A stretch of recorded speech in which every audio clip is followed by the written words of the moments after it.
Welcome to icon news. నేను మీ పవన్ కృష్ణమూర్తి. అంటే వైఎస్ఆర్సీపీ వాళ్ళకి ఓట్లు ఎలా అడుక్కోవాలో కూడా తెలియదు, బెదిరింపులకు మాత్రమే దిగుతున్నారు. ఓట్లు మనం అడుక్కోవాలి, మనం ఇప్పటిదాకా వెలగబెట్టింది ఏమీ లేదు. నిజంగానే మనం వెలగబెట్టింది ఏమీ లేదు. ఏదో జగన్మోహన్ రెడ్డి బటన్ నొక్కాడు, బటన్ నొక్కితే ఉన్నటువంటి వాళ్ళే తప్ప ఇంకోటి ఏం లేదు. ఎమ్మెల్యేలుగా మనకి కనీసం చిల్లి రూపాయికి కూడా మనం చెల్లము. ఇలాంటప్పుడు మనం ఏం చేయాలి? ప్రజల దగ్గరికి వెళ్ళి, ఇదిగో ఇలా జరిగింది, ఈసారి ఇలా జరగదు, నేను చూసుకుంటాను జాగ్రత్తగా, నియోజకవర్గాల్లో నేను ఉన్నాను మీకు అని చెప్పుకుని నాకు ఓట్లేయండి, గెలిపించండి అని అడుక్కోవాలి.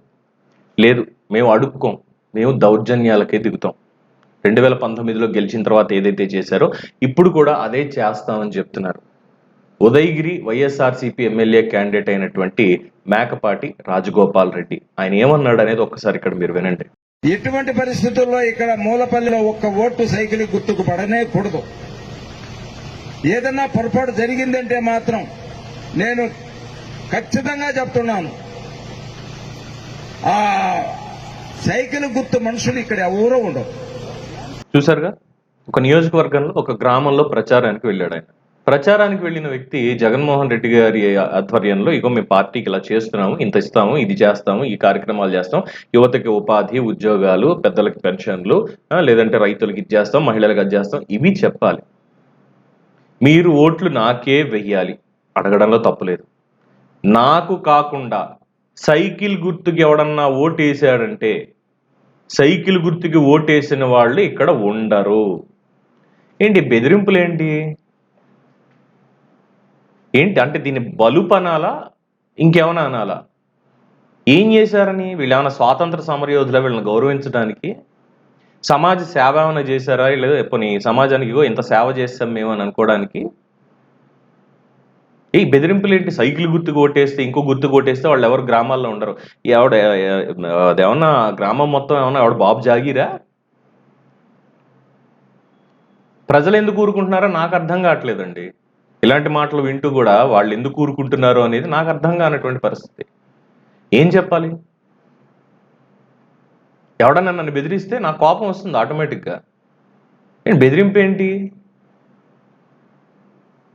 సో ఇలాంటి వాళ్ళని పెట్టుకొని ప్రజలు రేపు పొద్దున మీరు ఓట్లేసి మీ గ్రామాల్లో మీరు ఉండకూడదుట. ఏం చెప్తున్నారు అర్థమవుతుందా? ఆ గ్రామం ఏదో మీకు ఈనాంగా వాళ్ళు ఇచ్చారు, అక్కడ మీరు ఉంటున్నారు, వాళ్ళకి బానిసలు అన్నట్టు. వైఎస్ఆర్సీపీ వాళ్ళది ఇదే పంథ. ఎవ్వరూ కూడా సౌమ్యంగా దగ్గరికి వెళ్ళి, ఇదిగో మేము పని చేసాము, మాకు ఓటేయండి, మళ్ళీ ఇంకోసారి గెలిపించని అడిగేది ఎవ్వరు కనిపించట్లా. మొత్తం అంతా బెదిరింపుల ధోరణి. ఇన్నాళ్ళు చూసాం, ఈ 5 ఏళ్ల పాటు చూసాం ఏ బెదిరింపులు అయ్యాయి అనేది. మళ్ళీ ఇదే బెదిరింపులు మీరు కావాలనుకుంటున్నారా? రాష్ట్రం ఉండాలనుకుంటున్నారా, లేదంటే వల్లకాడైపోవాలని కోరుకుంటున్నారా అనేది స్ట్రైట్గానే అడుగుతున్నా. ఇది అంటే జర్నలిస్టు కదా పవన్, న్యూట్రల్గా ఉండాలి, మాట్లాడాలంటే ఇప్పటికీ కూడా రాష్ట్రంలో ఉన్నటువంటి పరిస్థితులు చూసిన తర్వాత న్యూట్రల్గా మాట్లాడాలంటే ఎలాగా అర్థం కావట్లేదు.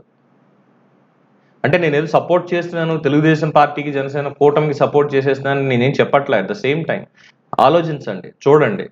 దాడులు, దౌర్జన్యాలు చేసినటువంటి ప్రభుత్వం కావాలా, లేదంటే ఉపాధి, ఉద్యోగ అవకాశాలు, సంపద సృష్టి ఇలాంటి కాన్సెప్ట్లతోటి ముందుకు వస్తున్నటువంటి వాళ్ళు కావాలనేది మీరే ఆలోచించుకొని ఓటేయండి. సో కాకపోతే ఎన్నికల కమిషన్ వారు మరి ఏం చర్యలు తీసుకుంటారో చూడాలనుంది. అంటే సైకిల్ గుర్తు వాళ్ళు ఎవరో ఇక్కడ ఉండరు అంటే ఏం చేస్తారు? వేరే గ్రామానికి ఏమైనా తరలించేస్తారా, లేదంటే బాబాయ్ బాత్రూమేనా? అనుమానంగా ఉంది. మరి మీకేమన్నా తెలిస్తే కామెంట్స్ రూపంలో మీ అభిప్రాయాన్ని తెలియచేయండి. చూస్తూనే ఉండండి ఐకాన్ న్యూస్. నేను మీ పవన్ కృష్ణమూర్తి.